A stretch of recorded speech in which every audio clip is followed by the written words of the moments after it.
नमस्कार प्यारे बच्चों, आप सभी का बहुत बहुत स्वागत है मेरे YouTube चैनल श्री एकेडमी पर। आज हम लोग यहाँ पर स्टार्ट करने जा रहे हैं। आप लोग देख पा रहे हैं 10th क्लास का जो हमारी साइंस सब्जेक्ट है। ठीक है, 10th क्लास में हम स्टार्ट करने जा रहे हैं रासायनिक अभिक्रियाएं और समीकरण। ठीक है, क्या स्टार्ट करने जा रहे हैं हम लोग, तो याद रखिएगा रासायनिक जो अभिक्रियाएँ हैं और समीकरण हैं, इसको आज हम प्रारंभ करने जा रहे हैं। तो आप सभी बच्चे चैनल के साथ जुड़ जाएँ। जो नए बच्चे हैं वो चैनल को सब्सक्राइब कर लें। मैं इस पर आपको 12th क्लास केमिस्ट्री और 10th की जो साइंस है वो कंप्लीट कराने वाला हूं। तो देखेंगे आप लोग यहाँ से, सबसे पहले हमें पढ़ना है कि रासायनिक अभिक्रिया किसे कहते हैं। ठीक है, तो रासायनिक अभिक्रिया किसे कहेंगे हम, कि ऐसे परिवर्तन जिसमें नए गुणों वाले पदार्थों का निर्माण होता है। ध्यान से देखिएगा आप लोग, क्या होता है, ऐसे परिवर्तन जिसमें नए गुण वाले पदार्थ होते हैं उनका निर्माण होता है, उससे हम रासायनिक अभिक्रिया बोलते हैं। क्या बोलेंगे, उससे हम बोलेंगे रासायनिक अभिक्रिया। ठीक है, तो यहाँ से आपने क्या देखा कि रासायनिक अभिक्रिया हम किसे कहते हैं। ठीक है, इसके बाद आप देखेंगे ऐसे पदार्थ जो किसी भी रासायनिक अभिक्रिया में हिस्सा लेते हैं उन्हें हम अभिकारक बोलते हैं। किसी भी रासायनिक अभिक्रिया में जब कोई दो पदार्थ बनते हैं तो पहले आपस में जो पदार्थ मिलेंगे उन्हें हम बोलेंगे अभिकारक। क्या बोलेंगे, अभिकारक। और आप देख पा रहे हैं यहाँ से, ऐसे पदार्थ जिनका निर्माण रासायनिक अभिक्रिया में होता है उन्हें हम उत्पाद कहते हैं। तो उन्हें हम क्या बोलेंगे, उत्पाद कहेंगे। आप यहाँ से और अच्छे समझ सकते हैं इस चीज़ को, देख सकते हैं आप लोग। जैसे मान लीजिए कोई रासायनिक अभिक्रिया है जिसमें कि ए और प्लस बी आपस में मिलेंगे, जैसे कि सी और डी का निर्माण यहाँ पर होगा। ठीक है, ए और बी आपस में मिल रहे हैं, सी और डी का यहाँ से क्या हो रहा है, निर्माण हो रहा है। तो यहाँ पे ए और जो बी हैं इन्हें हम अभिकारक कहेंगे। क्या कहेंगे, अभिकारक। ठीक है ना, ऐसे पदार्थ जो किसी रासायनिक अभिक्रिया में हिस्सा लेते हैं उन्हें हम अभिकारक कहते हैं। जबकि ठीक है, ये सी और डी हैं, ये उत्पाद कहलाएंगे। क्या कहलाएंगे, उत्पाद। उत्पाद की परिभाषा क्या है, ऐसे पदार्थ जिनका निर्माण रासायनिक अभिक्रिया में होता है उन्हें हम क्या बोलते हैं, उन्हें हम बोलते हैं उत्पाद। क्लियर हो गया। ठीक है, अब यहाँ से आप लोग देख पा रहे हैं, अच्छे समझिएगा कि इसके उदाहरण क्या क्या हो जाएंगे रासायनिक अभिक्रियाओं के। तो भोजन का पाचन, ठीक है, क्या हो जाएगा, ध्यान रखें, भोजन का पाचन, श्वसन, लोहे पर जंग लगना, मैग्नीशियम फीते का जलना और दही का बनना, ये सबके सब रासायनिक अभिक्रियाओं के उदाहरण हैं। ठीक है बच्चों, क्या ये सबके सब रासायनिक अभिक्रियाओं के उदाहरण होते हैं। ठीक है, आगे देख सकते हो आप लोग रासायनिक अभिक्रिया के प्रेक्षण क्या होते हैं, इनमें हमें कौन कौन सी चीज़ें दिखेंगी। तो सबसे पहले हमें दिखेगा अवस्था में परिवर्तन। क्या दिखेगा, अवस्था में परिवर्तन। अवस्था में परिवर्तन से मतलब क्या है कि जैसे मान लीजिए कोई ठोस है, कोई भी पदार्थ ठोस है, तो वो यदि द्रव अवस्था में बदल जाता है तो हम बोलते हैं कि उसका अवस्था परिवर्तन हुआ है। क्या हुआ है, अवस्था परिवर्तन। इसी तरह हम देख सकते हैं उसके रंग में परिवर्तन होता है। ठीक है, अवस्था परिवर्तन के बाद हुआ रंग में परिवर्तन, उसके तापमान में परिवर्तन और उस गैसों का उत्सर्जन। ठीक है, तो ये आप लोगों को ध्यान रखना है। इनमें क्या होता है, जैसे हम प्रकाश संश्लेषण क्रिया करेंगे तो क्या होता है, आप देख पाते हैं वहाँ से भी गैस का उत्सर्जन होता है। ठीक है ना, तो अवस्थाओं में परिवर्तन होगा, रंग में परिवर्तन होगा, तापमान में परिवर्तन होगा और गैस का उत्सर्जन होगा। ठीक है बच्चों, तो यह उम्मीद है कि आपको समझ में आ गया होगा। किसी भी रासायनिक अभिक्रिया में अभिकारक भाग लेते हैं और अभिकारकों की क्रिया से उत्पाद का निर्माण होता है। आगे देखेंगे अब आप लोग कि हम उनको कैसे प्रदर्शित करेंगे। तो रासायनिक परिवर्तन को प्रदर्शित कैसे करेंगे, यहाँ पे आप देख सकते हो शब्द समीकरण। जैसे यहाँ पे हमने देखा कि जिंक प्लस क्या लिखा है, सल्फ्यूरिक अम्ल, और यहाँ पे इस उत्पाद क्या बना है, जिंक सल्फेट प्लस हाइड्रोजन। मतलब देखिए अच्छे समझने यहाँ से कि जब हमने शब्द यहाँ से लिखे हैं तो जिंक और सल्फ्यूरिक अम्ल की आपस में क्रिया हुई है, तो ये जिंक और सल्फ्यूरिक अम्ल आपस में जो है ये अभिकारक कहलाएंगे। क्या कहलाएंगे बच्चों, ये कहलाएंगे अभिकारक। क्या कहलाएंगे, अभिकारक।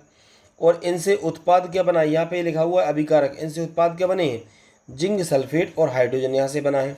अब यहाँ से देखो कि ये पूरा यदि हम शब्द में ना लिखें, किस में ना लिखें, शब्द में, इसको हम रासायनिक समीकरण में लिखेंगे तो इनके जो संकेत होते हैं, इनके जो सिंबल हैं हम उनको लिखेंगे। तो यहाँ से आप देखिए जिंक, इसको हमने यहाँ पे लिख दिया Zn। अब सल्फ्यूरिक अम्ल का फार्मूला होता है हमारा H2SO4। क्या होता है, H2SO4। तो यहाँ से आप देख पा रहे हैं जिंक प्लस H2SO4, इन्होंने क्या किया, आपस में क्रिया की। तो यहाँ से ये Zn और यहाँ से SO4 लिया तो हमारे पास आ गया ZnSO4। ये पूरा देख पा रहे हैं क्या गया, यहाँ से ध्यान से देखिएगा, ये आया ZnSO4 प्लस अब यहाँ से ये जो H2 बचा था उस H2 को हमने यहाँ पे लिख दिया। क्लियर हो रहा होगा। तो यहाँ से जिंक और सल्फ्यूरिक अम्ल, जिंक और सल्फ्यूरिक अम्ल की क्रिया से बन गया Zn SO4 और H2। तो ये होता है रासायनिक अभिक्रियाएं और रासायनिक समीकरण। आगे बढ़ेंगे, ध्यान से देखिएगा। अब हमें पढ़ना है कि रासायनिक समीकरण क्या है। ठीक है बच्चों, क्या पढ़ेंगे? रासायनिक समीकरण। तो रासायनिक समीकरण की परिभाषा देखिए आप लोग कि रासायनिक समीकरण क्या है। आप समझिए, रासायनिक जो अभिक्रियाएं होती हैं उन्हें सूत्रों के माध्यम से प्रदर्शित करना ही रासायनिक समीकरण होता है। समझेंगे आप लोग अच्छे से इसको, और समझिए आप लोग, है ना। देखेंगे यहाँ से कि रासायनिक जो अभिक्रियाएं हैं, कौन है? रासायनिक अभिक्रियाएं। रासायनिक अभिक्रियाएं रासायनिक समीकरण द्वारा निरूपित की जाती हैं, मतलब व्यक्त की जाती हैं। इस लाइन को अच्छे से समझिएगा। रासायनिक अभिक्रियाएं जो हैं वो रासायनिक समीकरण के द्वारा निरूपित की जाती हैं। रासायनिक समीकरण में तत्वों की प्रतीक या अभिकारक और उत्पादों के रासायनिक सूत्र उनकी भौतिक अवस्था के साथ लिखे जाते हैं। मैंने आपको क्या बताया कि कोई भी जो रासायनिक अभिक्रिया है उसे रासायनिक समीकरण में कैसे करेंगे, उसके द्वारा व्यक्त कैसे करेंगे? उनके सूत्रों के माध्यम से। ठीक है, देखिए रासायनिक अभिक्रिया में क्या होता है, आवश्यक परिस्थितियां जैसे कि ताप, दाब, उत्प्रेरक आदि को हम तीर के निशान के ऊपर दर्शाते हैं। किसके ऊपर? जैसे अभी आपको मैंने बताया था कि A+V और यहाँ से हम ये तीर लगाते हैं, एरो लगा देते हैं ना। तो यदि ताप है अगर 20 डिग्री सेंटीग्रेड, तो हम यहाँ पे एरो के ऊपर लिखेंगे 20 डिग्री सेंटीग्रेड। मतलब ताप, दाब और उत्प्रेरक को हम कहाँ लिखते हैं? इस तीर के ऊपर हम यहाँ पर लिखते हैं अभिक्रियाओं में। ठीक है बच्चों, आगे देखिएगा। रासायनिक अभिक्रियाओं को संतुलित कैसे करेंगे, ये महत्वपूर्ण है, आप इसको समझिए। ठीक है, रासायनिक अभिक्रिया को हम संतुलित कैसे करेंगे ये महत्वपूर्ण है, समझिए इसको। द्रव्यमान संरक्षण का नियम। द्रव्यमान संरक्षण का नियम क्या होता है?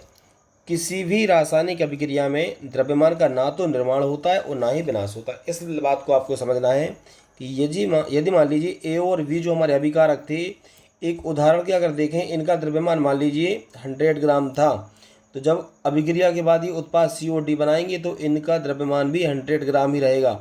मतलब द्रव्यमान जो पहले था वो द्रव्यमान बाद में रहेगा, इसको आपको ध्यान में रखना है। ठीक है, क्लियर है इतना? आगे बढ़िए। अब यहाँ से देखो, हम इन्हें स्टेप बाय स्टेप क्या करेंगे? संतुलित करेंगे। सबसे पहले क्या करेंगे? हम रासायनिक समीकरण लिखकर प्रत्येक सूत्र के चारों ओर बॉक्स बना लेंगे। इसको अच्छे समझिएगा। पहले क्या करेंगे? हम रासायनिक समीकरण लिखकर प्रत्येक सूत्र के चारों ओर हम क्या करते हैं? बॉक्स को बना लेते हैं। तो इस तरीके से आपने देखा कि हमने यहाँ से बॉक्स बना लिए। ठीक है, ये हमें क्या लिखा? Fe+H2O, फिर Fe2O3 और H2। समझिए, तो हमने इस तरीके से क्या कर लिया? बॉक्स बना लिए। अब देखो, संतुलित करते समय बॉक्स के अंदर हमें कुछ भी परिवर्तन नहीं करना। जैसे हमने ये पूरा लिखा, इसमें हमने कोई भी चेंज नहीं किया। ठीक है, फिर क्या करेंगे? अब स्टेप 2 में समीकरण में उपस्थित विभिन्न तत्वों के परमाणुओं की संख्या नोट करिए। परमाणुओं की संख्या, जैसे Fe में यहाँ पे 1 है, जहाँ कुछ नहीं होता वहाँ 1 माना जाता है। H2O में आप देखोगे, यहाँ पे H2O में हाइड्रोजन के पास 2 है, ऑक्सीजन के पास 1 है। Fe के पास 2 हैं, ऑक्सीजन के पास 3 है और हाइड्रोजन के पास 2 हैं। तो क्या करेंगे? हम इनको नोट करेंगे। तो इनको देखिए, आपने यहाँ से समझिएगा, इसको आप अच्छे से समझ सकते हैं कि यहाँ से Fe, तो ये हमारा Fe है, इसके पास कितना था? 1 था, हमने 1 लिख लिया। अब उत्पाद में Fe के पास कितने थे? 2। ठीक है ना। तो यहाँ से हमने क्या किया? यहाँ पे उत्पाद में परमाणुओं की संख्या यहाँ पे कितना आ गया? ये 3। क्लियर हो रहा है कि नहीं? अच्छे से समझते हुए चलना इसको आप लोग, है ना। अब देखिए, हाइड्रोजन के पास यहाँ पे कितने हैं? 2। यहाँ पे कितने हैं? 2। ऑक्सीजन के पास यहाँ पे कितने हैं? 1। और ऑक्सीजन के पास यहाँ पे कितने हैं टोटल? आपको ध्यान रखना, ये 4। समझिए कैसे अभी आएगा पूरा ये, है ना। अब देखेंगे आप आगे, चरण 3 जो है, स्टेप 3 में हम क्या करेंगे? सबसे अधिक परमाणु वाले तत्व को, जिसके पास सबसे ज़्यादा है, सबसे अधिक परमाणु वाले तत्व को अभिकारक या उत्पाद की साइड में अनुचित गुणांक लगाकर संतुलित करना है। तो जैसे हमने Fe था हमारा, अब यहाँ पे हमने क्या कर दिया? 4 लगा दिया, Fe3O4, और यहाँ पे क्या है? H2। अब देखिए अगले स्टेप में सभी तत्वों के परमाणुओं को चरण 3 की भांति अपन को क्या करना है? संतुलित करना है। ठीक है ना। तो ये इस 3 की तरह।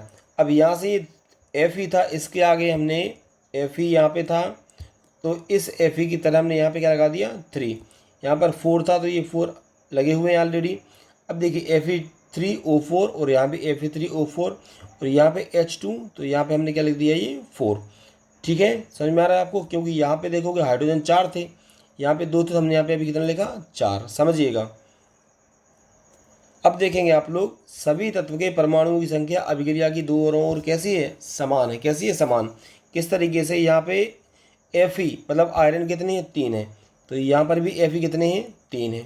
अब यहाँ पे आप देखो हाइड्रोजन, हाइड्रोजन यहाँ पे 4 ही हैं और 2 ही हैं, तो 4 2 8 8 है, तो यहाँ पर भी कितने हो गए 8 हैं। इसी तरीके से आप लोग देख पा रहे हो कि ऑक्सीजन की यदि बात करें तो ये जो ऑक्सीजन है यहाँ पे ये 4 है, कितनी है 4 है, ऑक्सीजन यहाँ पर भी 4 है। तो हम कह सकते हैं कि सभी तत्व के परमाणुओं की संख्या अभिक्रिया के दोनों तरफ कैसी है, समान होती है। तो इस तरीके से क्या करना है, हमें इनको संतुलित करना है।